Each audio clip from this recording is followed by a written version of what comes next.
monsieur, bonjour et bienvenue aux 12 heures de ce 12 avril à la une de l'actualité. Le ministre d'État, ministre des Affaires étrangères, a pris part hier aux travaux de la 4e édition du forum diplomatique d'Antalya. Ahmed Attaf s'est entretenu avec nombre de ses homologues. Les détails dans quelques instants.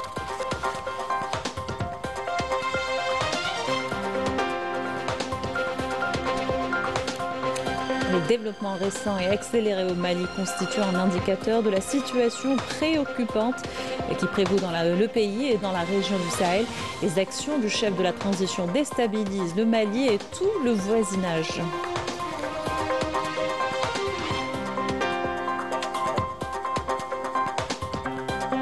Les Palestiniens tentent de fuir les bombardements sionistes à Gaza. Les survivants des massacres quotidiens sont menacés de famine. Plus de nourriture dans l'enclave à cause de l'embargo sioniste selon l'UNRWA. Le point dans cette édition.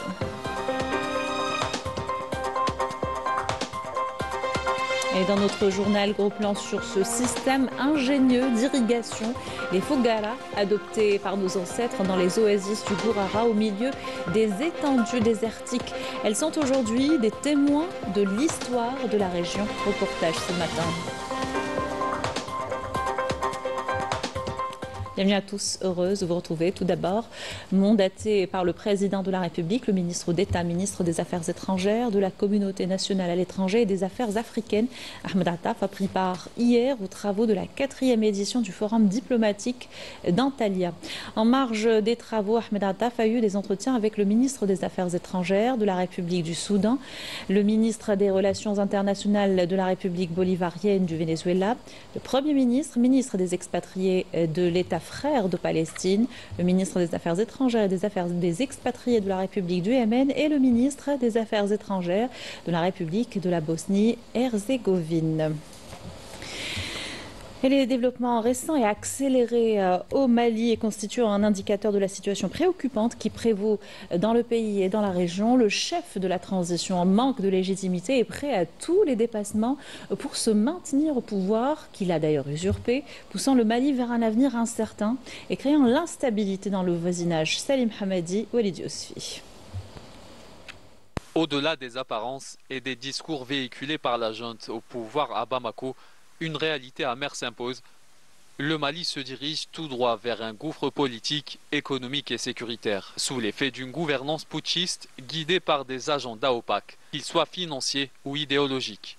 Le colonel Assimi Goïta, loin de répondre aux attentes du peuple malien, a foulé aux pieds les principes de légitimité, entraînant le pays dans une spirale de chaos, de répression et d'isolement. Nous avons librement fixé au 26 mars 2022 la fin de la transition à 24 mois par un décret du 6 juin 2022. Donc la transition est censée prendre fin le 26 mars 2024. Mais elle a été reportée sine die, unilatéralement. Est-ce que vous pouvez imaginer ça?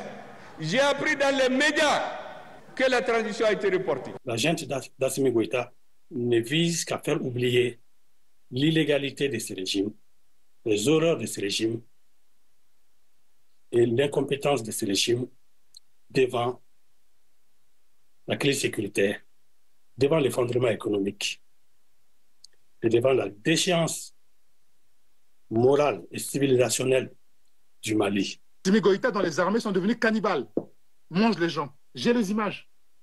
Mais il y a beaucoup de gens qui sont choqués, qui me disent, s'il te plaît, ne les montre pas. Je les ai partagés. Même moi, je n'ai pas pu les regarder jusqu'au bout. Vous savez, j'ai regardé l'image comme ça. J'ai pas pu. L'armée malienne, aujourd'hui, pratique du cannibalisme. On attrape quelqu'un, on le tue, on le coupe, on le mange. Porté par des ambitions personnelles et soutenu en coulisses par des forces extérieures, la junte militaire se comporte moins comme une autorité de transition que comme une force d'occupation. Ses actions et ces déclarations trahissent une volonté manifeste de détourner le Mali de sa trajectoire démocratique. Dans ce contexte, les attaques répétées à l'encontre de l'Algérie, partenaire historique et acteur central de la stabilité régionale, apparaissent comme une tentative désespérée de détourner l'attention. Aujourd'hui, les dérives de la junte menacent bien plus que le seul avenir du Mali. Elles fragilisent toute la région du Sahel, déjà éprouvée par les conflits. Et le putschiste Assimi Goïta met en péril la souveraineté de son pays et l'avenir de son peuple contre de bas privilèges et au service d'agendas cachés. Ayadahu Yamina Saïdji. Au Mali, la junte au pouvoir, soumise à des influences extérieures et aveuglée par ses propres ambitions, sacrifie les intérêts de son propre peuple au détriment de la sécurité et de la stabilité nationale dans un climat de déni et de provocation injustifiée. Face à ces dérives, l'Algérie, fidèle à ses principes et à ses engagements historiques, continue de soutenir sans relâche ses frères africains. Présente sur tous les fronts, politique, économique et même culturelle, elle œuvre concrètement en faveur du développement et de la stabilité du continent africain. L'université en Algérie est totalement gratuite pour les étudiants africains. Imaginez pouvoir faire des études de médecine, d'ingénierie ou de droit et ne payer aucun centime. J'étais en Algérie depuis 2016. J'ai resté presque 5 ans là-bas. J'ai fait mes études. J'ai eu mon diplôme en décembre 2020. J'ai pu atteindre mon but, qui c'était de décrocher un diplôme. Dieu merci, tout était bien. Ainsi, les Maliens réaffirment leur rejet de ces dérives dont la responsabilité incombe uniquement à Goïta et à ses hommes de main, exécutant des agendas étrangers, mettant en péril l'avenir du Mali. L'Algérie est un pays important en Afrique. Et l'Algérie, c'est d'abord une puissance politique, une puissance diplomatique, une puissance économique, militaire aussi. Il n'y a pas de solution au Sahel sans l'Algérie. Le communiqué algérien est très clair. Le communiqué algérien dit clairement que ce n'est pas la première fois qu'un drone malien a franchi la frontière. Ils ont cité, ils ont dit, en août, il y a eu un drone malien qui a franchi la frontière. Une junte en faillite, accablée dans une succession de revers et d'échecs, fait payer au peuple malien un lourd tribut, tout en semant la discorde pour déstabiliser la région et compromettre sa stabilité. La marche pour la liberté appelant à la libération des prisonniers sahraouis se poursuit en France. Cette mobilisation internationale dénonce les pratiques barbares de l'occupant marocain et l'injustice subie par les Sahraouis. La marche récolte de grands soutiens malgré les tentatives de déstabilisation du Marzan Ilham Achir Bedia Amardi. À Angoulême, dans le département de l'Aquitaine, la 4e halte de la marche pour la liberté a été une tribune de plus pour dénoncer les dépassements dont sont victimes les détenus sahraouis dans les prisons de l'occupant marocain. Des ateliers et des rencontres sont organisés pour sensibiliser le monde entier sur la situation des détenus et sur la cause sahraoui. J'ignorais ce que l'occupant marocain faisait subir au peuple sahraoui. À travers ma participation à cette rencontre, j'ai écouté des témoignages vivants sur la situation. Franchement, c'est un peuple courageux qui mérite le soutien. Je vous invite au sit-in qui sera organisé le 23 avril 2025 devant le Parlement européen à Bruxelles. Soyons tous la voix des détenus sahraouis. Le succès de cette marche qui a atteint plusieurs villes françaises est un coup fatal au Marzan qui n'a pas hésité à mobiliser ses acolytes pour agresser les militants sahraouis et les participants à cette manifestation. Les Aïacha du système monarchique en France ont tenté d'agresser les marcheurs. Cette marche a réussi à faire adhérer des représentants de la société civile, des syndicats des travailleurs et de certains partis politiques à la cause sahraoui. C'est un message fort pour faire pression sur les gouvernements solidaires avec l'occupant marocain qui continue à violer le droit du peuple sahraoui à l'autodétermination. Nouveau scandale de corruption, une dilapidation de deniers publics impliquant le Marzan, 115 milliards de dirhams détournés de la caisse marocaine de sécurité sociale via des salaires fictifs et d'autres stratagèmes, alors que le peuple marocain sombre de plus en plus dans la précarité. Fouzia Tej, Yasmine Masrouti. Le Marzan est de plus en plus éclaboussé par des affaires de détournement de fonds publics et des pratiques indéfendables au sommet de l'État. Au moment où une poignée de privilégiés profite du système, la population marocaine endure au quotidien la flambée des prix, le chômage et l'absence de perspectives. Des révélations récentes, appuyées par des chiffres accablants, mettent en lumière l'ampleur des abus et confirment l'existence d'un pouvoir coupé des réalités. Un fossé profond s'est creusé entre une élite protégée et un peuple lassé, trahi par des années de promesses non tenues. Les Marocains ont été choqués par le contenu de fuites révélant les salaires astronomiques perçus par certaines figures connues et influentes. Des rémunérations très élevées, difficilement justifiables, surtout lorsqu'on les compare aux salaires dérisoires versés à une large partie de la population qui travaille dans des conditions précaires et instables. Les salaires de la personne responsable des affaires du roi est payé par le budget de l'État, s'élevant à 125 millions par mois. Que fait exactement cette personne pour justifier une telle somme? Ce n'est pas pour la fabrication d'armes nucléaires, mais qu'en est-il réellement? Il s'agit d'un ancien conseiller, et même s'il était encore en poste, cela resterait injustifiable. Comment peut-on expliquer un tel salaire? Les 120 000 € qu'il perçoit dépassent même les rémunérations de nombreux hauts responsables européens. Les révélations récentes lèvent le voile sur des réalités longtemps cachées, mettant en lumière des aspects encore plus choquants de la situation que vit le peuple marocain, déjà durement éprouvé.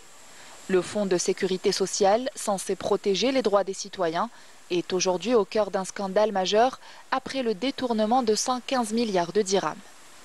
Mais ce qui indigne encore davantage, ce sont les salaires faramineux, perçus par certains responsables, totalement déconnectés de la réalité du pays.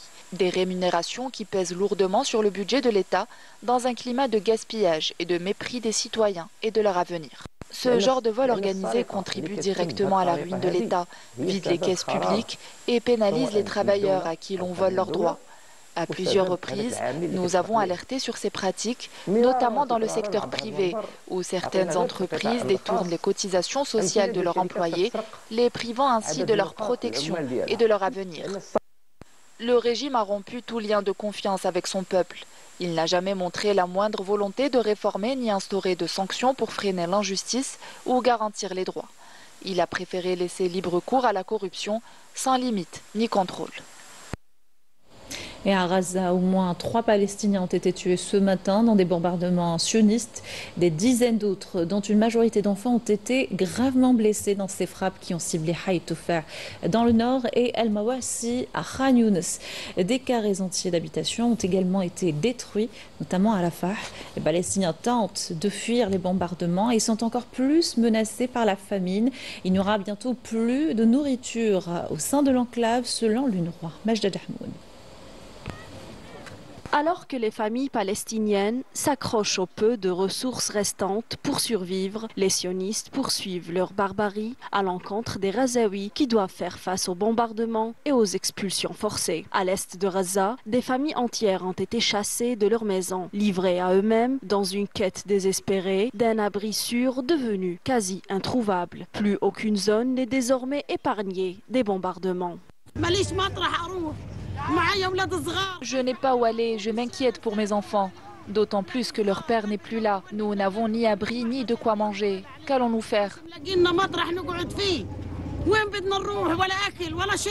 Ici, à peine les familles palestiniennes s'apprêtaient à fuir, les frappes sionistes les avaient pris d'assaut. Des dizaines de femmes et d'enfants ont été tués. Plusieurs d'autres ont été grièvement blessés, alors que des maisons se sont effondrées. Les équipes de secours, malgré les moyens dérisoires, tentent de retrouver des survivants sous les décombres. Nous nous sommes déplacés rapidement ici et nous avons trouvé beaucoup de personnes sous les décombres toujours en vie. Mais par manque de moyens, il nous est impossible de sauver tout le monde. Il y a des martyrs et même des personnes vivantes, mais nous sommes obligés de quitter les lieux car nous n'avons pas les moyens de les sortir de là. Après avoir miraculeusement tiré cet enfant sous les ruines, c'est une course contre la montre qui commence pour la sauver. L'état de sa maman était indescriptible. Plusieurs victimes sont des enfants blessés ou décédés retrouvés sous les décombres.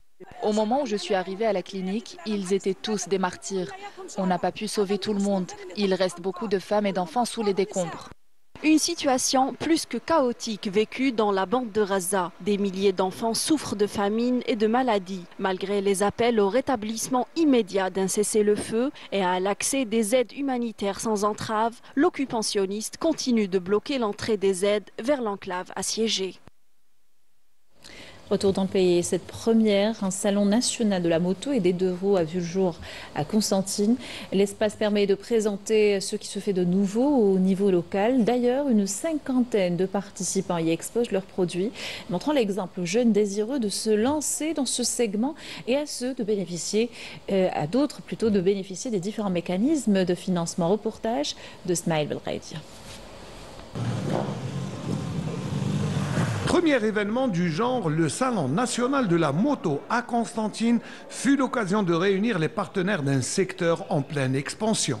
Parce qu'on a remarqué qu'au niveau national, la moto a toujours été intégrée dans les salons de l'automobile, de la mécanique ou bien de la production nationale. Alors on a voulu aujourd'hui faire sortir du lot le secteur des deux roues d'une façon générale, la moto, la bicyclette, les trottinettes, les motos électriques, les bicyclettes électriques. On a réuni dans un seul endroit les autorités, la gendarmerie, la protection civile, les organismes de financement, l'ESDA, l'ANGEM. Nous avons de cette première édition environ 50 participants qui représentent tous les segments de la chaîne des deux roues, du financement jusqu'à la production, jusqu'à la réparation, le service après-vente. Ça a été très bénéfique en tant que club de Bridge Adventure Constantine. C'est le club de motards de Constantine. Oh, ça nous fait plaisir d'être un co-organisateur dans cet événement-là. On a essayé de rassembler les motards et les passionnés de la moto de la ville de Constantine. Et en même temps, on a invité des motards des autres wilayas voisines de la wilaya de Constantine. Ça a été très bénéfique et motivant pour nous pour continuer dans cet état d'esprit-là et d'organiser des petits shows pour arriver peut-être au professionnalisme et faire des compétitions. Les professionnels du secteur de la moto ont mis à profit le salon pour présenter des produits soutenus par les mécanismes d'aide à la création d'emplois pour jeunes. Nous avons pas mal de produits qui ont exposé ici et nous avons aussi des produits pour les personnes aux besoins spécifiques. Nous avons aussi des scooters livraison, la livraison de pizza, la livraison de tout ce qui est agroalimentaire. Et d'autre part aussi, nous avons des modèles pour le marché ambulant. Nos clients peuvent acheter une moto cash au niveau de nos points de vente ou alors passer par des mécanismes de financement tels que l'ANGEM et le NASDA.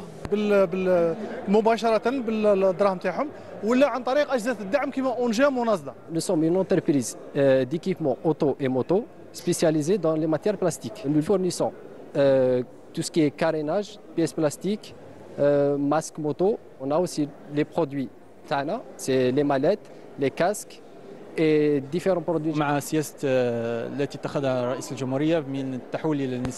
Avec la politique adoptée par les hautes autorités du pays, nous nous sommes orientés vers la production de pièces de rechange localement grâce à l'expérience que nous avons acquise dans ce domaine.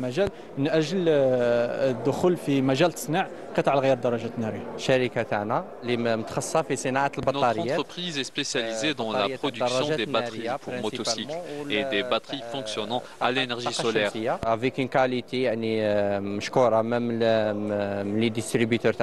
Comme gage de réussite, l'exhibition spectaculaire des motos a créé une ambiance particulière pour cette première édition. Et une véritable culture des deux roues s'est installée ces dernières années en Algérie. Le nombre de bikers a augmenté sensiblement et la pièce de rechange également, avec un risque accru d'être confronté à de la contrefaçon. Et des pièces moins chères mais également moins fiables qui peuvent parfois conduire à des drames. Reportage réalisé à Béchar par Jawida Baba Ahmed. Réparer ce qui a pu être causé comme dégâts n'est pas toujours joyeux pour les automobilistes. La contrefaçon de pièces détachées est un phénomène qui attire de plus en plus les consommateurs en quête d'économie, au détriment même de la qualité et de la sécurité. Quand la pièce est contrefaite, il y a un grand risque d'accident. Et si on compte les frais de réparation, ça revient plus cher que celle d'origine. Il faut qu'elle soit changée à chaque fois. Sa durée de vie est vraiment très courte. Les pièces contrefaites nous causent de graves accidents de la route.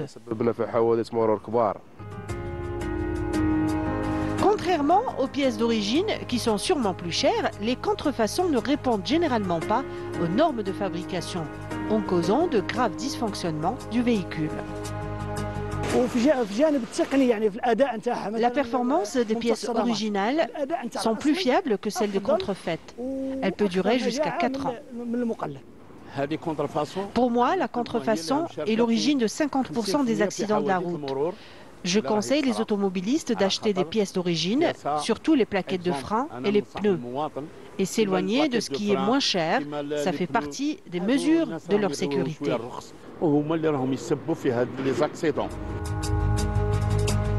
Un dysfonctionnement qui met la vie des conducteurs et des passagers en danger. Cela dit, ce phénomène reste une véritable fuite du secteur économique, encore une raison pour laquelle il faut lutter contre elle.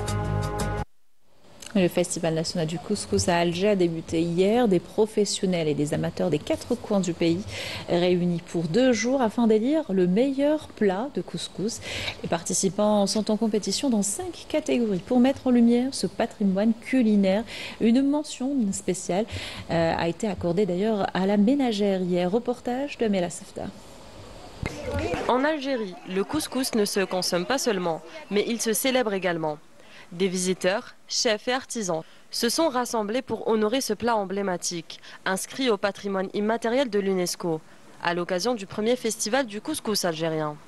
Il y a plusieurs dimensions, il y a plusieurs axes qui sont présents dans cet événement.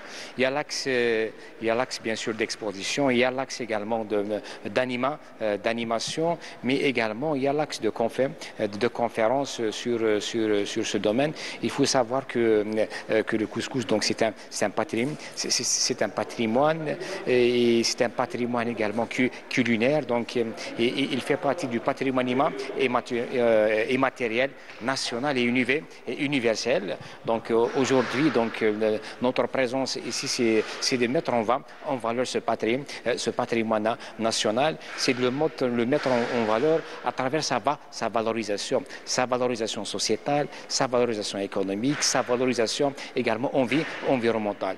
Ici, chaque région apporte sa touche, son goût, son histoire. Kabyle, Chaoui, Constantinois ou encore Saharien, autant de saveurs, de textures et de secrets transmis de génération en génération. Je suis très contente, comme ça, je suis très contente de ma participation à ce festival. Je suis heureuse de représenter l'Algérie et le couscous algérien à travers le monde. Et j'ai décidé en tant que participante de présenter plusieurs variétés de couscous. Du couscous noir accompagné de poissons. J'ai aussi préparé un couscous au thym et un à la lavande qui est assez connu. Et pour finir, une nouveauté, un couscous au jojoba.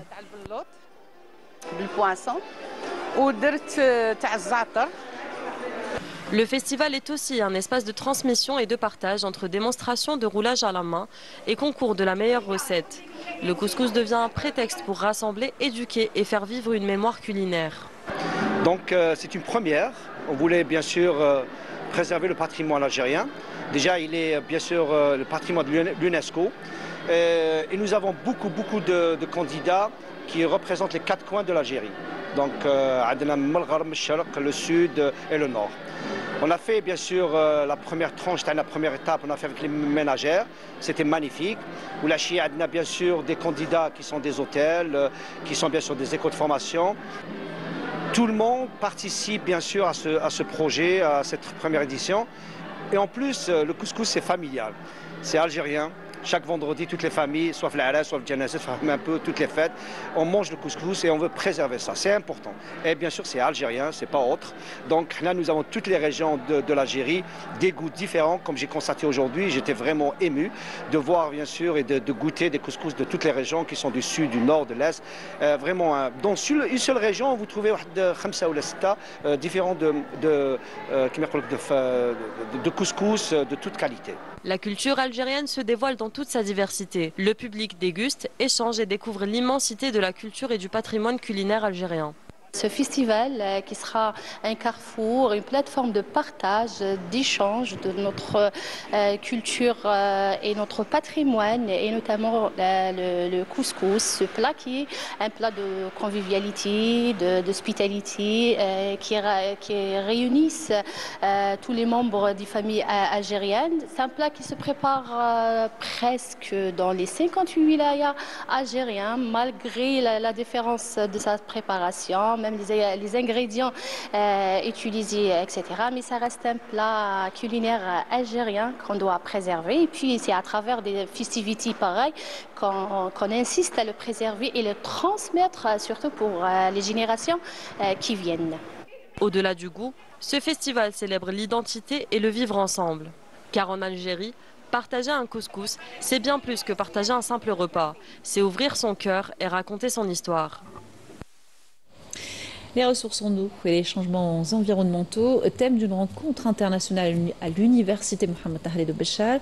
Les participants, des experts de différents pays, ont plaidé pour l'adoption de solutions innovantes et durables en matière de gestion des ressources hydriques et d'adaptation aux changements environnementaux, un des défis majeurs du continent africain.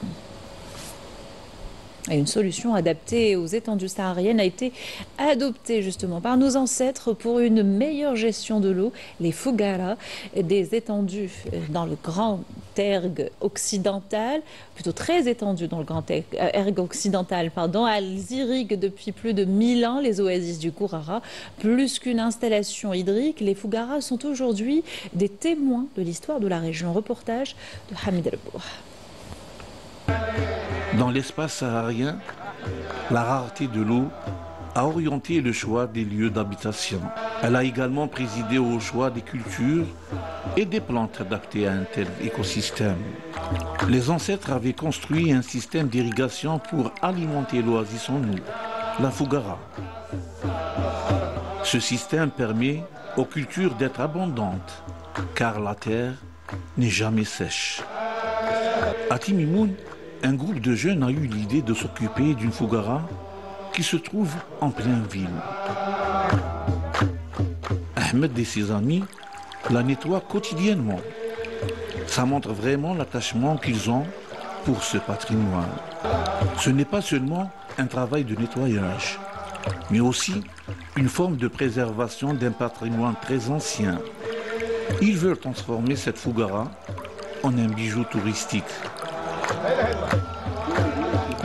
L'eau est l'un des piliers sur lesquels s'appuyait la région dans le passé. On irriguait autrefois un grand nombre d'oasis. En tant que jeunes de la région, nous voulons transformer ce site en un lieu touristique.